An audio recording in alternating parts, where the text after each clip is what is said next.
Mga kababayan, handa na ba kayong sumama sa isang biyahe patungo sa kadiliman ng diwa kasama si Isabela?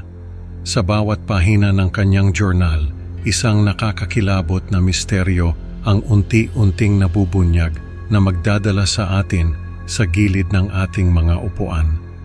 Huwag palampasin ang paglalakbay ni Isabela sa isang mundo kung saan ang mga panaginip at bangungot ay nagiging totoo at ang bawat desisyon ay may kaakibat na panganib.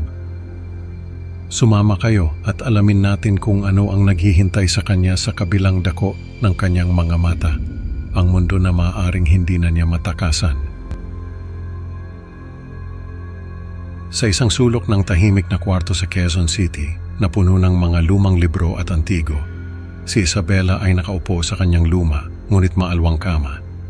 Dahan-dahan niyang binubuklat ang kanyang journal na puno ng mga sulat kamay na tala ng kanyang mga panaginip. Ang kwarto ay tahimik, tanging ang ingay ng mga pahina ng journal ang maririnig. Isang gabi pagkatapos ng isang nakakabahalang panaginip, si Isabela ay bumangon at dahan-dahang nagtungo sa kanyang mesa. Nagbukas siya ng lampara at nagsulat ng detalyado sa kanyang journal. Ang kanyang nooy puno ng pawis at ang kanyang matay may bakas ng takot at pagtataka. Ang kanyang kamay ay nanginginig habang sinusulat niya ang bawat detalye ng kanyang panaginip. Kinabukasan nagpunta si Isabela sa isang tindahan ng mga lumang libro sa Makati. Dito niya natagpuan ang aklat ni Dr. Mariano Reyes na may mga gilid na punit at mga pahinang dilaw na ang kulay. Parang may kakaibang hatak ang aklat na yun sa kanya at hindi niya ito napigilang bilhin. Sa kanyang studio type na kondo, binasa ni Isabela ang Paano Lumabas sa Iyong Katawan habang ang kanyang mga matay lumalaki sa bawat salitang kanyang binabasa. Ang hangin mula sa bintana ay nagdala ng malamig na simoy na nagpapatayo ng kanyang balahibo. May kakaibang nararamdaman si Isabela, parang may nag-aanyaya sa kanya na subukan ang nakasulat sa libro. Ano kaya ang mangyayari kapag sinunod ni Isabela ang mga hakbang na iyon? Ang kasunod na mga pangyayari ay magbubukas ng bagong daigdig na hindi pa niya nararanasan.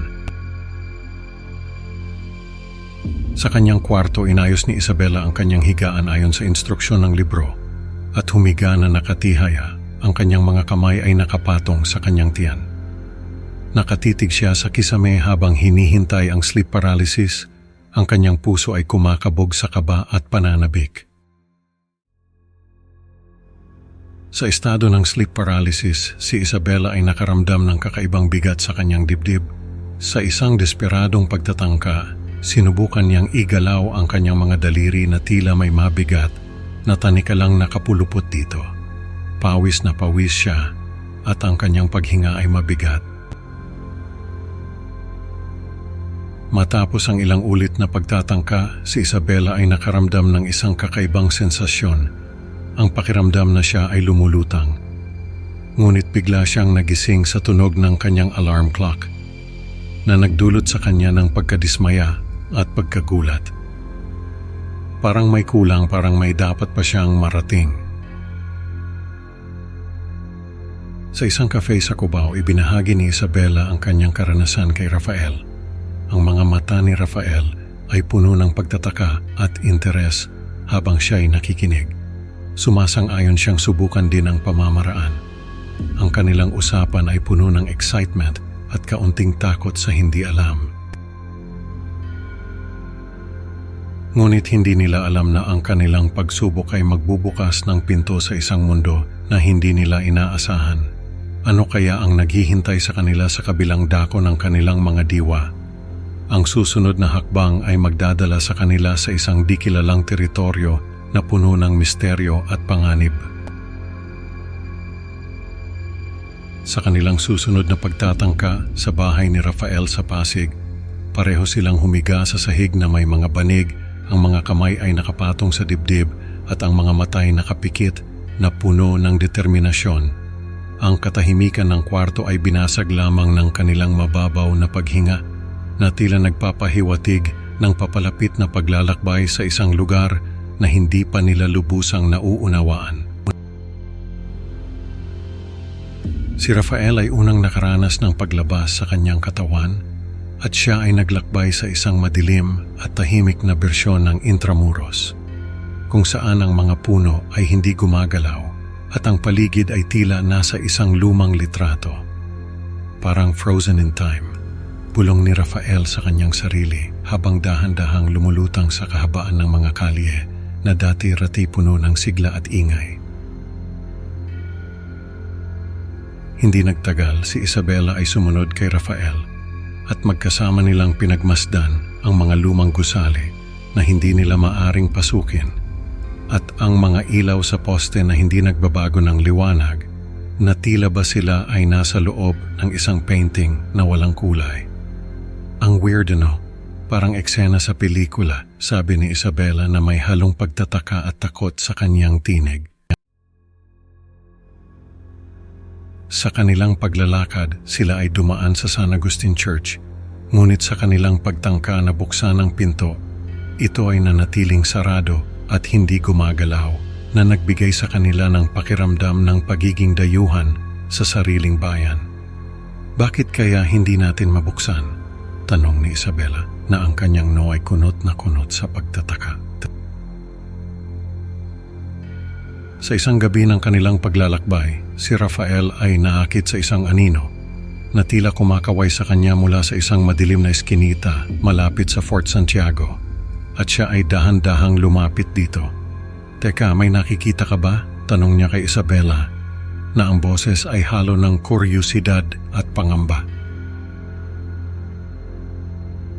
Biglaan isang aswang na may mga matang nagniningning sa kadiliman ay hinila si Rafael papasok sa isang dimensyon kung saan ang mga kaluluwa ay nagtatago at siya ay sumigaw ngunit walang tunog na lumabas sa kanyang bibig. Rafael, sigaw ni Isabela, ngunit ang kanyang kaibigan ay tila naging bula na lamang na naglaho sa kanyang harapan. Sa tunay na mundo, si Rafael ay natagpo ang walang malay sa kanyang silid at siya ay dinala sa ospital kung saan siya ay na-diagnose na nasa koma, habang si Isabela ay nakatayo sa tabi ng kanyang kama. Ang kanyang mga kamay ay nanginginig at ang kanyang mga mata ay puno ng luha. Anong nangyari? Bakit ganito? Tanong niya sa sarili habang ang kanyang puso ay puno ng pag-aalala at takot para sa kaibigan. Ang dilim ng gabi ay unti-unting bumabalot sa paligid at ang mga tanong na walang kasagutan ay naglalaro sa isip ni Isabela. Ano ang susunod na mangyayari sa kanyang kaibigan? At paano niya haharapin ang kanyang sariling mga takot? Ang mga sagot ay naghihintay sa kanyang pagbabalik sa mundong iyon na ngayon ay tila mas mapanganib at misteryoso kaysa dati. Sa mga sumunod na araw, hindi na nakakatulog si Isabela ng maayos. Gabi-gabi, paulit-ulit na bumabalik sa kanyang isipan ang nakakatakot na imahe ng aswang at ang mga sigaw ni Rafael na tila ba nagmumulto sa kanyang pandinig. Parang pelikulang hindi matapos-tapos, paulit-ulit ang eksena, hindi mawaglit sa kanyang diwa. Isang araw, nagpasya siyang pumunta sa simbahan sa Quiapo. Doon sa harap ng altar lumuhod si Isabela at nagdasal ng taimtim. Humingi siya ng gabay at lakas ng loob habang pinagmamasdan ng mga kandilang dahan-dahang natutunaw. Ang bawat patak ay tila sumisimbolo sa bawat segundo ng kanyang pag-aalinlangan. Pagbalik sa kanyang kondo, sinalubong siya ng 2 libro na nasa ibabaw ng mesa, ang aklat ni Dr. Reyes at ang kanyang journal. Para bang nag-aaway ang dalawa, nagtatalo kung alin ang pipiliin niya. Ang muling pumasok sa kabilang mundo o talikuran na ito habang buhay. Ang bawat pahina ay tila sumisigaw ng kanilang pangako at babala. Sa huling yugto ng kwento, nakaupo si Isabela sa kanyang mesa. Ang panulat ay nanginginig sa kanyang kamay. Nakabukas ang kanyang journal sa huling pahinang blanko, tila naghihintay ng desisyon na isusulat. Ang mga anino sa kanyang kuwarto ay tila buhay, gumagalaw kasabay ng paglalim ng gabi. Ang kanyang mga mata ay nakatitig sa labas ng bintana kung saan ang dilim ay unti-unting yumayakap sa buong paligid. Bigla siyang tumayo, kinuha ang journal at inilagay ito sa kanyang bag. Huminga siya ng malalim, ang kanyang dibdib ay puno ng hindi maipaliwanag na damdamin. Ang desisyon ay parang isang malaking tanong na hindi pa rin niya masagot. Ngunit ang oras ay hindi naghihintay, patuloy itong tumatakbo at ang mundo ng mga panaginip at bangungot ay nag-aabang sa kanyang pagbabalik. Ano kaya ang susunod na mangyayari kay Isabela? Ang dilim ng gabi ay nagtatago ng maraming lihim at isa na rito ang kanyang magiging kapalaran.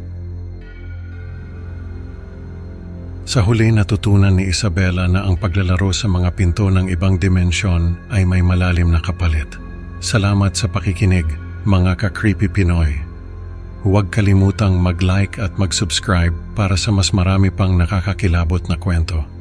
Excited na akong makasama kayo sa susunod na upload at tandaan sa bawat pahina ng buhay, may kwentong nag-aabang sa dilim.